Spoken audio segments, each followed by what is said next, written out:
As you remodelites know, I left California a little over 2 years ago because I could not handle the expense of living there. But every once in a while, I like to check in on the old neighborhood. My wife sent me this listing on Redfin the other day that is just so overly priced for what you get, it's ridiculous. And I'm going to share it with you right now.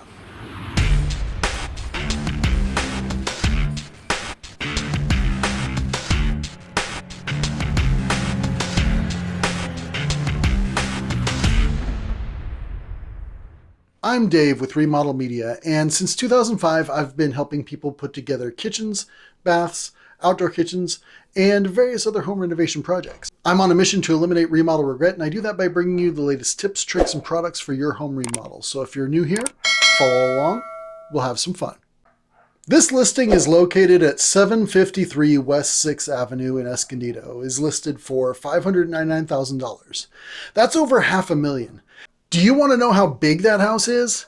1 bedroom, 1 bath, 484 square feet. At first glance, this literally looks like a shed in somebody's backyard that they turned into a house. I know tiny homes are all the rage, but come on. The lot size is 7,000 square feet. For reference, a quarter of an acre is about 10,860 square feet. In other words, this is a very small lot, but it does have a detached garage. Not that you'll be able to afford a car, but hey, since there's no room in the house, maybe you can store your clothes out there. But hey, since it's over $500,000 home, it must have some pretty nice amenities, right? I see crooked green shutters, a gravel driveway, chipped paint on the garage. But you know, those are all cosmetic things that can be taken care of on a weekend project. Let's take a look at the inside. I'm sure it must be pretty great to be worth over $500,000. The first picture of the inside shows some really nice solid wood looking sliding doors at what appear to be the opening to the backyard. This gives it some original rustic charm. As you look through those doors, you see a rundown, dilapidated fence that's only a few feet from the back porch, so not much of a yard. But hey, again, like I said, that's a cosmetic thing. A sander and a few gallons of paint, and you're in business as long as the fence is in good structural condition. The color scheme is interesting, not one that I've seen used popularly in probably 30 years. But hey, maybe they're going for original and rustic. We see that the source of the heat is a space heater in at least one of the rooms, not a system with a heat pump. But hey, you know, it's California, doesn't get that cold at night. Coldest nighttime temperature I remember seeing in this area was around, 40 degrees. So the space heater probably wouldn't be such a bad thing to have for heat. As we start to move around, one detail that I notice is that some of the outlets are mismatched. They're not all the same color, which makes me wonder, when is the last time an electrician set foot in this house? Can the electrical system be trusted?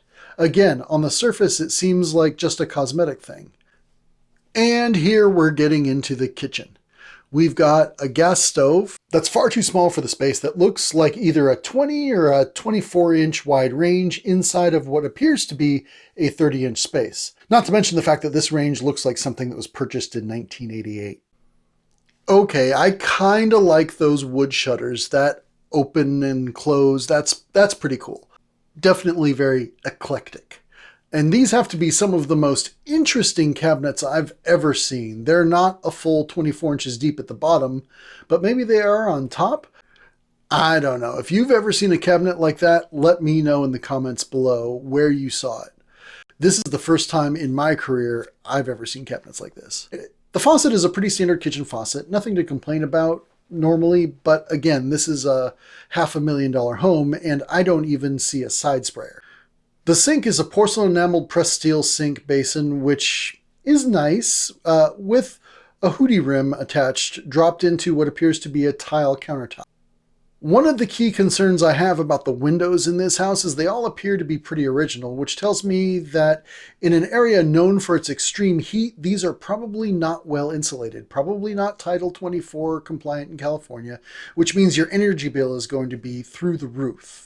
Although if you can afford a $4,000 monthly house payment, you could probably afford $1,500 a month for electricity.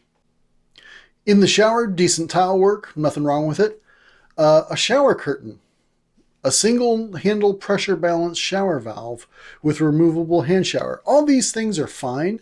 The question is, do they command a $500,000 plus price tag? And then we get a quick photo down the hall of, yeah, there's a bedroom, but we're not going to show you pictures of it. Interesting choice. And then we have a ladder that looks like it goes up into an attic. So let me know in the comments below, does this house deserve to have that price tag? Is there a listing you want me to check out, or a town or a zip code? Let me know who I should do next. Thanks for watching. I hope you got some good information out of that episode.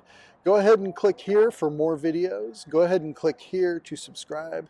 And make sure you check out the description below for relevant links to some of the products that we discussed today. And leave your comments and questions down below because I love answering them. As always, I'll see you in the next one.